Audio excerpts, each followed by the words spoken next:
Ya, tunggu e-course berikutnya.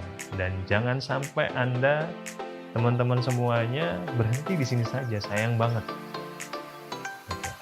Dan teman-teman bisa lihat data yang lainnya di sini. Ada yang mencari informasi untuk pekerjaan, ada yang hanya untuk mencari data, ya, hiburan, dan seterusnya. Oke, kemudian konten apa yang paling sering dikunjungi atau dilihat oleh para pengguna internet? Yang pertama adalah konten film atau video. Jadi saat ini sudah sangat kita tahu sendiri ya bahwa YouTube itu jadi konsumsi harian. Bukan hanya para orang dewasa, remaja, bahkan anak-anak saat ini juga menggunakan YouTube ya. Karena apa? Ya mungkin orang tuanya nggak mau ribet gitu ya, jadi udahlah ini kasih aja ke anaknya supaya lihat. Dan itu ya menurut saya pribadi kurang baik ya, jika anak-anak sudah disuguhi dengan tontonan-tontonan di YouTube. Kemudian yang kedua, bermain game. Nah, bermain game 17,1%, kemudian mendengarkan musik, menonton pertandingan, karaoke, mendengarkan radio, dan seterusnya. Dan jika kita tadi sudah melihat ya, sosial media itu nomor 2, paling banyak diakses setelah messaging atau chatting, maka yang di sini atau data ini kita bisa lihat ternyata 50,7% responden atau survei yang sudah dilakukan ABSI itu mengakses sosial medianya ke Facebook ya. 50,7% ternyata masih menggunakan Facebook. Bagaimana dengan Instagram? Instagram hanya 17,8%. Itu artinya Facebook masih mendominasi. Jangan lupa Instagram itu juga punyanya Facebook. Jadi ya Facebook itu sudah rajanya sosial media lah. Nggak hanya di Indonesia tapi di dunia internasional juga. Kemudian yang ketiga ada YouTube 15,1%. Kalau bisa kita lihat yang lainnya, ada Twitter 1,7%, ada LinkedIn 0,%, dan lainnya. Oke, itu tadi data. Lalu bagaimana faktanya? Kita juga harus melihat fakta aktual yang ada di lapangan. Fakta-fakta ini kita bisa lihat di berbagai macam media juga, terutama di media massa atau berita, gitu ya. Nah, menurut data atau berita yang dirilis dari Detik Finance, ya, di sini menunjukkan bahwa curhat lesu pedagang sweater permintaan dari Tanah Abang sudah mulai turun. Nah, kita tahu bahwa Tanah Abang itu pusat grosir ya, dan mungkin terbesar di Asia Tenggara. Permintaan dari Tanah Abang ya ke produsen-produsen ini sudah mulai menurun. Artinya apa?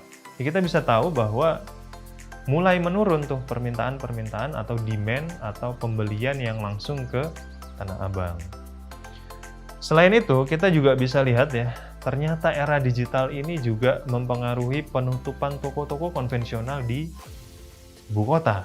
Tidak hanya di ibu kota, bahkan di daerah-daerah lain, di kota-kota besar di Indonesia pun terjadi hal yang serupa. Terutama toko-toko yang memang berjualan saja atau retail. Namun, kalau kita lihat mal-mal atau pusat perbelanjaan yang mengusung tema-tema wisata, yaitu masih ramai. Kenapa? Orang saat ini ke mal, ke pusat perbelanjaan, itu sebetulnya bukan hanya untuk berbelanja, tapi ingin refreshing, ingin berwisata. Nah, kemudian kita juga bisa lihat ya, di berita CNBC Indonesia, 5 mal legendaris di Jakarta ini ditinggal pengunjung atau sepi. Ya, padahal mal-mal ini bagus-bagus banget gitu ya. Ada Blok M, kemudian ada mal-mal besar lainnya di Jakarta.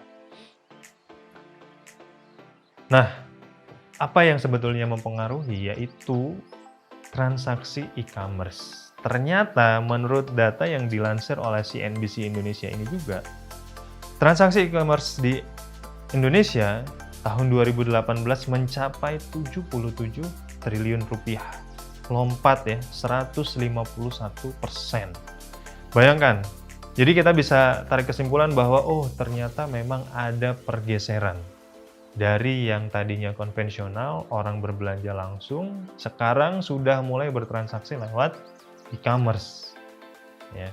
Nah, Pertanyaannya sekarang, kita mau ambil bagian nggak di sini? Atau hanya menjadi penonton saja? Atau bahkan yang lebih parah, kita menjadi target.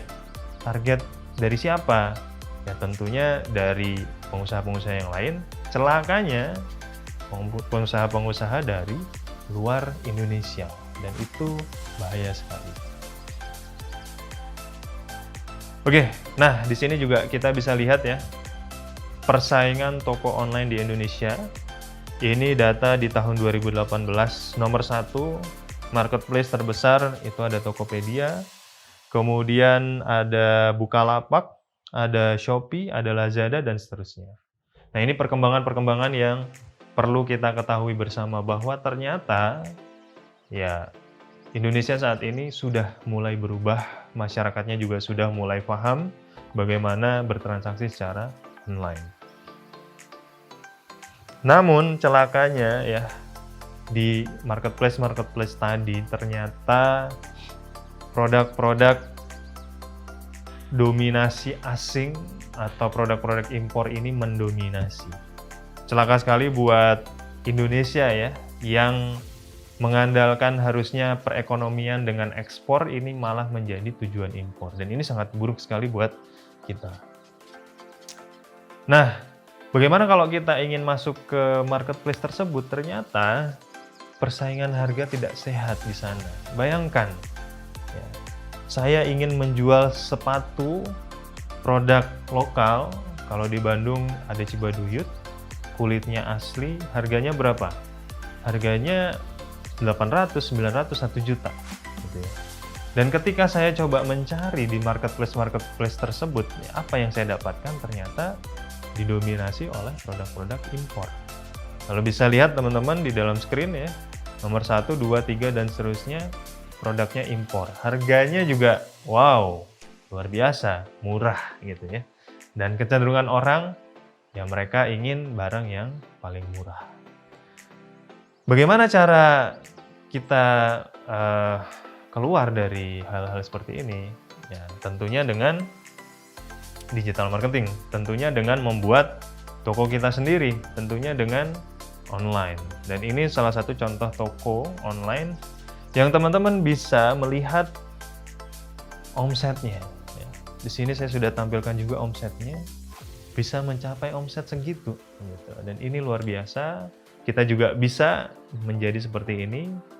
Bagaimana caranya? Simak terus, jangan sampai Anda berhenti hanya di video ini, karena masih banyak sekali materi-materi yang akan saya sampaikan kepada teman-teman semuanya dan bisa dipraktekkan langsung, dan kita bisa bersama-sama untuk menjadi bagian dari kontribusi untuk Indonesia, menjadikan ekonomi kita kuat lagi. Baik, untuk kesempatan kali ini cukup sekian saja. Jangan lupa saksikan video-video berikutnya. Jangan sampai Anda berhenti di video ini. Baik, terima kasih teman-teman semuanya. Salam sukses.